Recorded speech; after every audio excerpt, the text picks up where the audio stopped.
Everyone in Obsidian City thought Amara had the perfect marriage.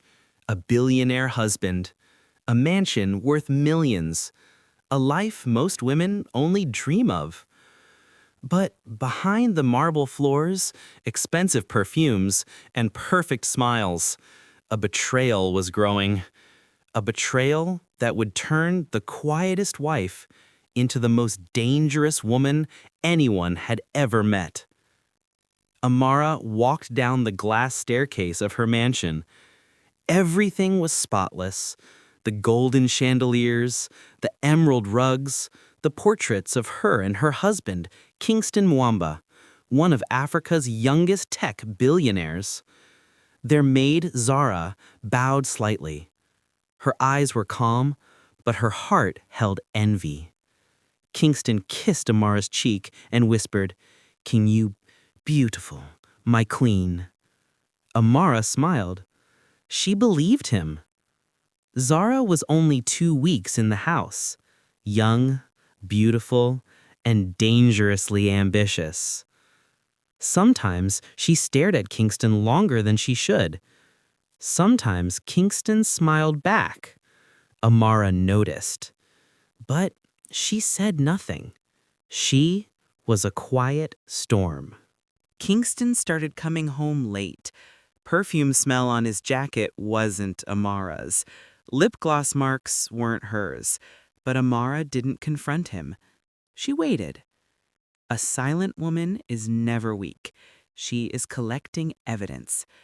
One night, Amara walked past the living room and saw Kingston laughing with Zara. Too close. Zara touched his wrist. Kingston didn't move away. Amara's chest tightened, but she walked away, calm. Because she already knew. A woman doesn't win with anger. She wins with patience.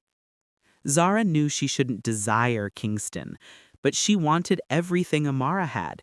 Money, power, status.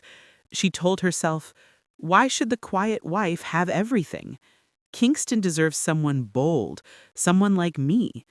And day by day, she made sure Kingston felt that way too.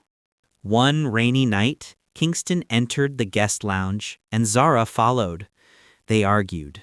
Then things got quiet. Silence turned into temptation, and temptation turned into a kiss that changed everything. But what they didn't know? A small hidden camera in the ceiling recorded everything. A camera Amara had installed weeks ago. Amara watched the footage. No tears, no screaming, just silence. She closed the laptop slowly and said one line. "Amara, so this is who you chose over your queen." Amara didn't act angry. Instead, she became sweeter, more affectionate, more gentle. Kingston relaxed, thinking, she knows nothing. But Amara smiled like someone who already won. Amara gifted Zara expensive clothes, jewelry, and luxury perfume. Zara became overconfident. She told Kingston, "Soon I'll be the one living here as your wife." Kingston didn't deny it, he just kissed her again. Meanwhile, Amara prepared her final plan. Her eyes turned cold. Amara met her lawyer privately. She transferred 80% business shares to herself, mansion ownership to her name, bank account authority under her signature. Everything Kingston believed he owned belonged to Amara now. Amara invited Kingston and Zara to a private dinner inside the mansion. Candles, soft jazz, expensive wine. Zara thought, she's clueless. But Kingston felt something strange in the air. Amara smiled. To love. And to truth. A projector lit up. The screen showed Zara and Kingston kissing. Zara froze. Kingston's face turned white. Amara stood slowly and said, I don't raise my voice. I don't break things. I don't beg. She turned to Zara. Amara, but I punish. Amara fired Zara immediately. No letters, no warnings. Security dragged her out. Zara screamed, "He loves me! You'll lose him!" Amara walked away, whispering, "I already did, but now he will lose everything." Kingston tried apologizing. Flowers, gifts, money. Amara rejected everything. Her silence hurt more than shouting. Kingston collapsed on his knees. "Please, don't leave me." "Amara, I won't leave." He smiled in relief. "But you will." Kingston didn't understand until lawyers walked in. Everything was now legally Amara's. Kingston had no company, no house, no control. He stared at her in disbelief. "How long have you been planning this?" Amara smiled. "Since the night you chose her."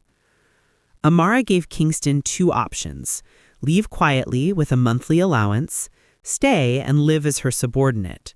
Kingston cried. Amara watched without emotion. Kingston chose to leave. Zara came back thinking Kingston would finally choose her. But Kingston was broke, dependent, ashamed. Zara's face changed. Zara said, "I don't love poor men." She left him on the street. Amara transformed her life. She traveled. She studied business deeper. She became stronger.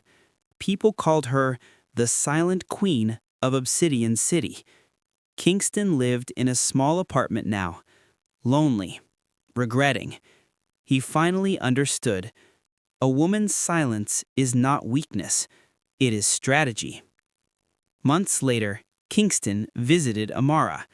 He expected anger, but she greeted him with peace. Kingston said, "Why didn't you destroy me completely?" Amara said, "Because you destroyed yourself." Zara tried working as a maid again, but the city knew what she had done. No mansion hired her. No man respected her. She became the warning whispered among maids: never betray a wife in her own home. Amara finally smiled again. She stood at the balcony of her mansion, now truly hers. She whispered to herself, "I lost a husband, but I found my freedom." A tall, confident businessman named Malik Opro began visiting her office. Respectful, mature, loyal. Different from Kingston. Amara wasn't ready to love again, but she allowed space for kindness. Kingston saw Malik's expensive car at Amara's mansion. His heart broke. He whispered, "She deserved better, and now she has it." Amara sent Kingston a letter. Inside was a wedding invitation. Not to hurt him, but to set both free. Kingston cried, but smiled too. African drums echoed through Obsidian City. Amara walked down the aisle in royal white. Malik waited with love in his eyes. Everyone stood. She wasn't just a wife now. She was a queen. Kingston attended quietly. When the ceremony ended, he approached her. "I'm sorry." Amara placed a gentle hand on his shoulder. "Forgive yourself. Life punished you enough." From far away, Zara watched with jealousy and regret. She whispered, "I wanted her life, but I never had her dignity." Amara held Malik's hand. Her once broken heart felt safe again. She learned, strength isn't loud. Revenge isn't violence. Power is knowing when to walk away. Years later, Amara opened a women empowerment foundation, Silent Queens, to help women who were betrayed, abandoned, or silenced rise again. Kingston worked hard, slowly rebuilt his small company. He never remarried. He carried his lesson forever. Zara moved to another city. Lonely, bitter. Her beauty faded, but her regret stayed.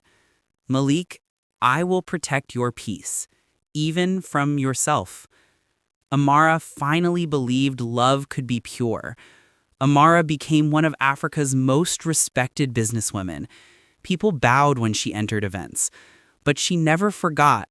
Amara gave birth to a baby girl.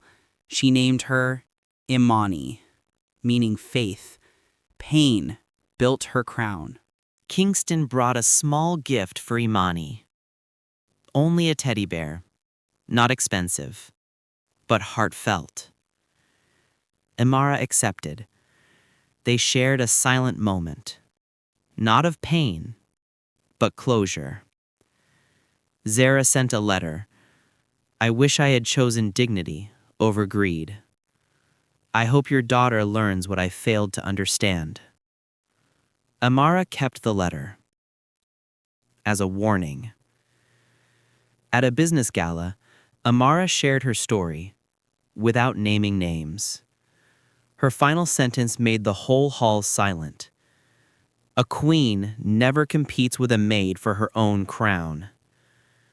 Amara sat in her garden, sunlight warm on her face. She finally felt peace, not because she won, but because she healed. Trust is a gift, loyalty is a choice, and betrayal is a debt that life always collects. Amara smiled and whispered, never fear a quiet woman. Her silence means she's already decided your fate. If you enjoyed this story, make sure to like the video and subscribe to the channel for more amazing stories just like this.